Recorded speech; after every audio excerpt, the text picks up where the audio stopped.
काल हातात साखर कारखान्याची स्लिप होती आणि आज त्याच हातात लाखो जनतेने दिलेली संसदेची जबाबदारी आहे.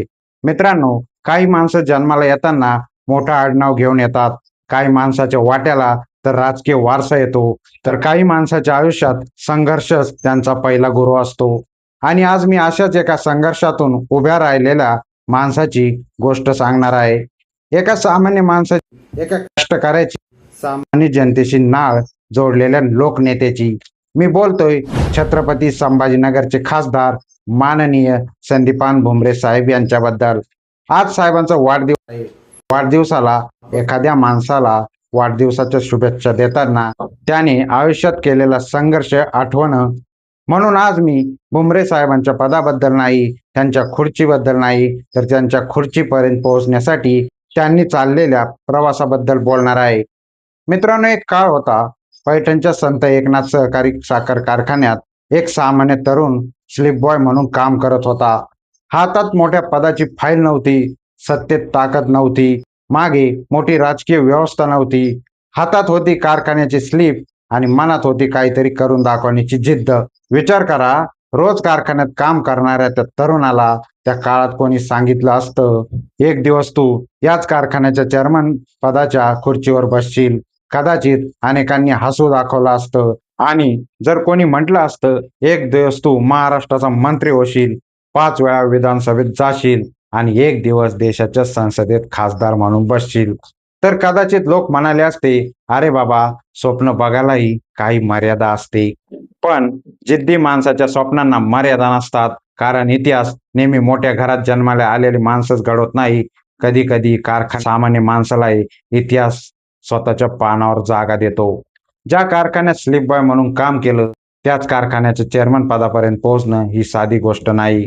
कारण खुर्ची बदलली, पद बदललं, जबाबदारी बदलली, पण एक गोष्ट बदलली नाही, सामान्य माणसाशी जोडलेली नाळ.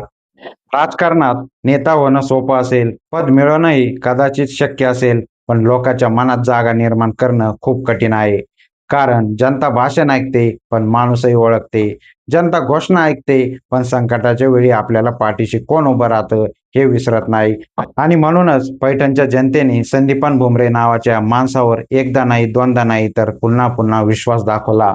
विधानसभेची पायरी चढली, जबाबदाऱ्या वाढत गेल्या, मंत्रिपदाची जबाबदारी आली, महाराष्ट्राच्या राजकारणात नाव निर्माण झालं. पण प्रवास इथे थांबला नाही.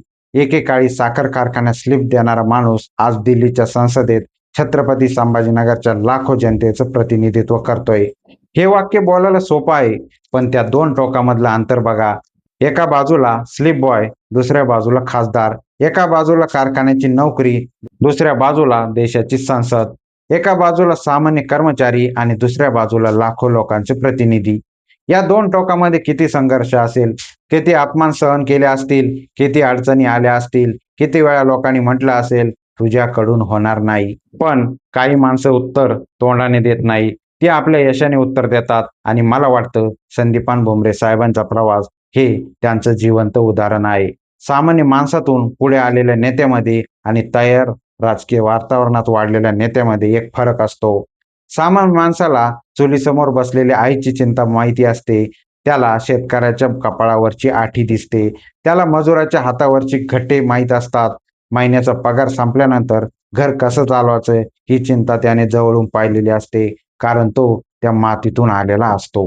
म्हणूनच आज भुमरे साहेबांचा वाढदिवस साजरा करताना मला त्यांचा राजकीय पदापेक्षा त्यांचा संघर्ष मोठा वाटतो. कारण आजच्या तरुणांना अशा संघर्षाच्या कहाण्या सांगण्याची गरज आहे. आज एखादा तरुण म्हणतो, माझ्याकडे पैसा नाही, माझ्याकडे मोठा माणूस नाही, माझं आडनाव मोठं नाही, माझ्यासाठी कोणताही गॉडफादर नाही. त्या प्रत्येक तरुणाला मी एवढंच सांगू इच्छितो, साखर कारखान्याचा एक स्लीपर बॉय जर देशाच्या संसदेत पोहोचू शकतो, तर तुमच्या स्वप्नांना कमी लेखण्याचा अधिकार कोणालाही नाही. तुमची सुरुवात छोटी असू शकते, पण तुमचं ध्येय छोटं असण्याची गरज नाही. आज तुम्ही कुठे उभे आहात यापेक्षा उद्या कुठे पोहोचण्यासाठी लढत आहात हे जास्त महत्वाचं आहे. आणि साहेब, आज तुमच्या वाढदिवसानिमित्त एक सामान्य नागरिक म्हणून आणि छत्रपती संभाजीनगरच्या मातीशी जोडलेला एक सामान्य माणूस म्हणून मी एवढंच म्हणेन, साहेब, तुमचा प्रवास फक्त तुमचा राहिलेला नाही. तुमचा प्रवास त्या प्रत्येक सामान्य माणसासाठी प्रेरणा आहे. तो आज कुठेतरी छोटं काम करतोय, पण मनात मोठं स्वप्न घेऊन जगतोय. त्या प्रत्येक मजुरासाठी प्रेरणा आहे, ज्याच्या हाताला आज घट्टे आहेत, पण डोळ्यात भविष्याची स्वप्न आहेत. त्या प्रत्येक तरुणासाठी प्रेरणा आहे, ज्याला लोक आज म्हणत आहेत, तुझ्याकडून काही होणार नाही. आज जर माणसामध्ये जिद्द असेल, तर इतिहास सुद्धा बदलतो. आज स्लीप बॉय, उद्या चेअरमन, उद्या पुढे आमदार, मंत्री आणि खासदार. या प्रवासाला सलाम. माननीय खासदार संदीपान भुमरे साहेब, आपणास वाढदिवसाच्या मनपूर्वक आणि लाख लाख शुभेच्छा. आई भावानी आपणास उदंड आयुष्य देवो, निरोगी आयुष्य देवो. आपल्या हातून शेतकरी, कष्टकरी, मजूर आणि सामान्य जनतेची सेवा अशीच अखंड घडत राहो आणि छत्रपती संभाजीनगरचा आवाज दिल्लीच्या संसदेत आणखी बुलंद होत राहो. आणि साहेब, पद कितीही मोठं झालं तरी सामान्य माणसाशी जोडलेली ही नाळ कधीही तुटू देऊ नका. कारण खुर्ची माणसाला नेता बनवू शकते, पण जनतेचं प्रेम एका नेत्याला लोकनेता बनवतं.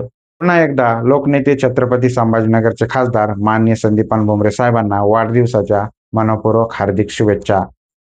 धन्यवाद.